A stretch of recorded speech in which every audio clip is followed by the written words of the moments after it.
When I found out I was going to be a parent, I immediately felt a lot of anxiety and worry. So I went on to BetterHelp to try to look for a therapist to help me with that. My relationship with my family and with my boyfriend and with myself were suffering. I really needed help. I was ruminating a lot. Really getting those thoughts out to a therapist and getting feedback was just life-changing. Discover what BetterHelp Online Therapy can do for you. Visit BetterHelp.com today.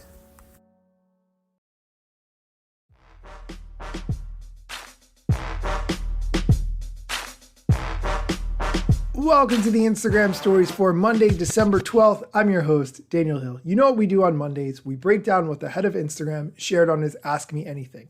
By the way, before I get started, sometimes I like to go back and look at the older reviews that you listeners have written. You know, it reminds me of either how I got started doing the show or how I've progressed, hopefully, and improved over time. And one very nice person wrote how much they enjoy Adam doing this show. And I'm like, I'm Daniel Adams. You know what? If it sounds like it's coming from Adam Asseri, then I guess I'm doing my job right. Let's get into the questions. The first one, I got an email from IG. How do I know if it's legit? Obviously, there would be certain clues in the email, but some of those might be spoofed. So there's a better answer. Love this question. So first, look at the address that the email is from. It'll be from mail.instagram.com or facebookmail.com. And if it's from anything else, it's a scam. Also, Instagram's not going to DM you. So any of those accounts trying to say that they can verify you for money or whatever, those are also scams. They're DMing you, block those, report those.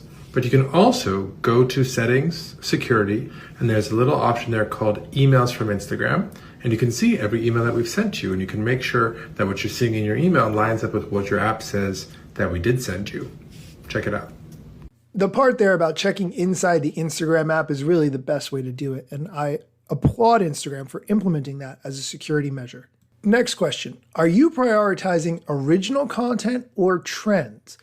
I feel like trends are really important if you jump on them early, especially if you jump on them on TikTok and then 2 weeks later jump on them on Instagram and you're prepared. Personally, I vote trends, but here's the answer. We do try and prioritize original content, but we don't have a great way of understanding what is and what is not original yet. We're getting better at it over time, and as we get better at it, we're going to dial that up. So expect to see more reach go to original creators relative to those who reshare other people's content over time, particularly as we get into next year. Next question. When are the IG subscriptions coming to EU profiles, meaning people living in the European Union? IG subscriptions are only in certain countries at the moment. So right now, subscriptions are testing in the US, the UK, Australia, and Canada, but we're hoping to expand worldwide by the end of next year. So that will include Europe as long as all goes well. All right, we're going to take a quick break, but when we come back, how to see more friend posts in your feed and what Adam Asseri is most proud of over this past year. This podcast is brought to you by AT&T Fiber with Wi-Fi.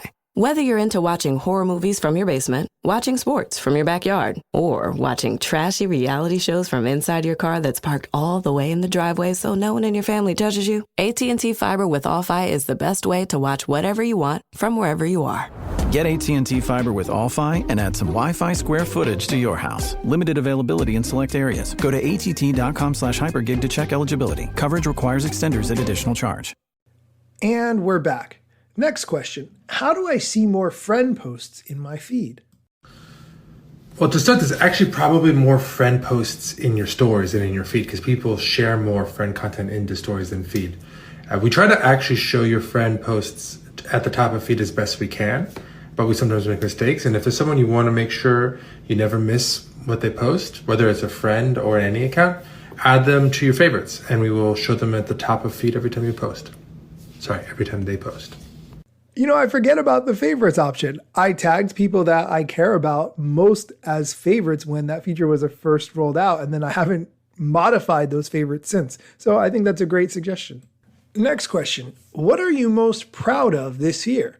I personally am most proud that I have found a way to make some revenue from this podcast, hopefully without being overbearing and you hearing too many ads and hearing repetitive ads. I'm still trying to figure out the repetitive part. But anyway, that's what I'm most proud of. Here's what Adam's most proud of. What I'm most proud of is actually not a work thing. We moved our family to London here in the UK, which was a big thing. We knew it was going to be a big thing. And I am very proud of the fact that I have seen my kids almost every morning and every evening, despite the late work hours and despite all the demands of the job. That has been a tough challenge. I haven't made it every morning and every evening, but almost every morning and every evening. And I'm very proud of that. Good parenting is key no matter what, and I respect that. Next question. I forgot about this one. It's a good one. Why can't we put links in posts? I think this is something we've all been asking for since day one, but Instagram originally said, we don't want to turn it to Twitter. We're not going to do that. Great question. I get this a lot.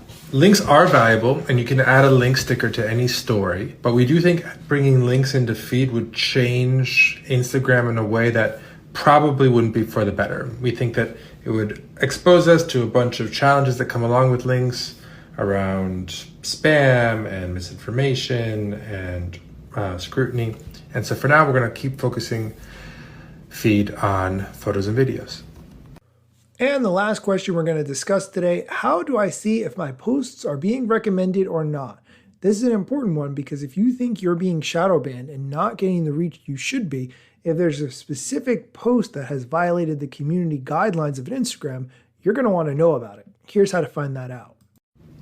We actually just added this to account status this week. So if you go to settings, account status, you can see right there if your account is eligible to show up in recommendations, places like Explore. And if you have any content that is not recommendable, you'll see that content and you can delete it, edit it, or appeal because maybe we're wrong. Maybe it does not violate our recommendability guidelines. So check it out. Let us know what you think. And this is just one more step in us trying to be transparent about why you reach the number of people you reach on Instagram. Okay, that's going to do it for today's show. Sorry for the longer than normal episode, but just so many good questions that I wanted to dive into all of them. Thanks for listening, and be sure to come back tomorrow for more Instagram news.